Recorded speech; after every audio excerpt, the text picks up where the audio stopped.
Normal ಆಗಿ ನಾವೊಂದು ನವಗ್ರಹಗಳಿಗೆ ಪ್ರದಕ್ಷಿಣೆ ಹಾಕಬೇಕು ಅಂತಂದರೆ ನಾವು ಓಂ ನಮಃ ಸೂರ್ಯಾಯ ಚಂದ್ರಾಯ ಅಂತ ಒಂದು ಶ್ಲೋಕನ ಹೇಳ್ಕೊಂಡು 9 ಪ್ರದಕ್ಷಿಣೆ ಮಾಡ್ತಿರ್ತೀವಿ. ಗೊತ್ತಿರೋರು 7 ಪ್ರದಕ್ಷಿಣೆ ಕ್ಲಾಕ್ ವೈಸಲ್ಲಿ ಮಾಡಿದ್ರೆ ಇನ್ನು 2 ಪ್ರದಕ್ಷಿಣೆ ಆ್ಯಂಟಿ ಕ್ಲಾಕ್ ವೈಸಲ್ಲಿ ಮಾಡ್ತಾರೆ.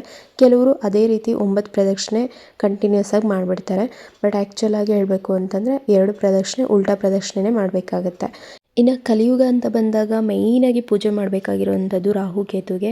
ಏಕೆ ಅಂತಂದರೆ ಲೈಫಲ್ಲಿ ನಾವು ಹುಟ್ಟಿರೋ ಅಂಥ ಪರ್ಪಸ್ ಏನು ಅಥವಾ ನಾವು ಈ ಭೂಮಿ ಮೇಲೆ ಬಂದಿರೋ ಅಂಥ ಉದ್ದೇಶ ಏನು ಅಂತ ಹೇಳ್ಕೊಡೋದು ಕೇತು ಗ್ರಹದ್ದಾದರೆ ಅದನ್ನು ರೀಚ್ ಮಾಡೋ ಅಂಥ ಕ್ರಿಯೇಟಿವಿಟಿ ಅಥವಾ ಜ್ಞಾನನ ಕೊಡೋದು ರಾಹು ಆಗಿರ್ತಾರೆ. ಹಾಗಾಗಿ ಅವರಿಬ್ರಿಗೂ ಮೇಯ್ನ್ ಪೂಜೆ ಮಾಡಿದ್ವಿ ಅಂತಂದರೆ ನಮ್ಮ ಪರ್ಪಸ್ನ ನಾವು ಬೇಗನೆ ರೀಚ್ ಮಾಡ್ಬೋದು. ಲೈಫ್ ಪರ್ಪಸ್ ತಿಳ್ಕೊಂಡ್ಬಿಟ್ವಿ ಅಂತಂದರೆ ಅನ್ನೆಸೆಸರಿ ಥಿಂಗ್ಸ್ ಏನಿರುತ್ತೆ ಅದ್ರ ಮೇಲೆಲ್ಲ ನಾವು ಫೋಕಸ್ಸೇ ಆಗೋಕ್ಕೆ ಹೋಗಲ್ಲ. ಇನ್ನು ಶನಿ ಗ್ರಹ ನಮಗೆ ಡಿಸಿಪ್ಲಿನ್ ಹೇಳ್ಕೊಟ್ರೆ ಶುಕ್ರ ಗ್ರಹ ಯಾವ ರೀತಿ ವರ್ಕ್ ಮಾಡಬೇಕು ಅಂತ ಹೇಳ್ಕೊಡುತ್ತೆ. ಇನ್ನು ಗುರು ಗ್ರಹ ನೀವು ಯಾವ ರೀತಿ ಬರೋವಂಥ ಸಜೆಷನ್ಸ್ನ ಕೇಳಿಸ್ಕೋಬೇಕು ಅಂತ ಹೇಳ್ಕೊಟ್ರೆ, ಇನ್ನು ಬುಧ ಗ್ರಹ ನಿಮ್ಮಲ್ಲಿರೋವಂಥ ಸೆಲ್ಫ್ ಕಂಟ್ರೋಲ್ ಅಂದರೆ ನಿಮಗೆ ಬರೋವಂಥ ಥಾಟ್ಸ್ನ ನೀವು ಯಾವ ರೀತಿ ಕಂಟ್ರೋಲ್ ಮಾಡಬೇಕು ಅನ್ನೋದನ್ನು ಹೇಳ್ಕೊಡುತ್ತೆ.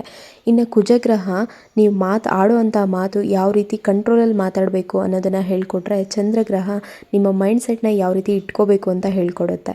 ಇನ್ನು ಸೂರ್ಯಗ್ರಹ ಇನ್ನು ಫಿಸಿಕಲ್ ಬಾಡಿನ ನೀನು ಯಾವ ರೀತಿ ಮೇಂಟೈನ್ ಮಾಡಬೇಕು ಅಂತ ಹೇಳ್ಕೊಡುತ್ತೆ. ಈ ರೀತಿ ಪ್ರತಿಯೊಂದು ನವಗ್ರಹಗಳು ಕೂಡ ನಮ್ಮ ಲೈಫಲ್ಲಿ ಅಥವಾ ನಮ್ಮ ಜೀವನದ ಮೇಲೆ ತುಂಬಾ ಪ್ರಭಾವ ಬೀರುತ್ತವೆ. ಸೊ ಪ್ರತಿಯೊಂದು ಗ್ರಹದಿಂದ ಕೂಡ ನಾವು ಕಲಿಯೋವಂಥದ್ದು ತುಂಬಾ ಇದೆ.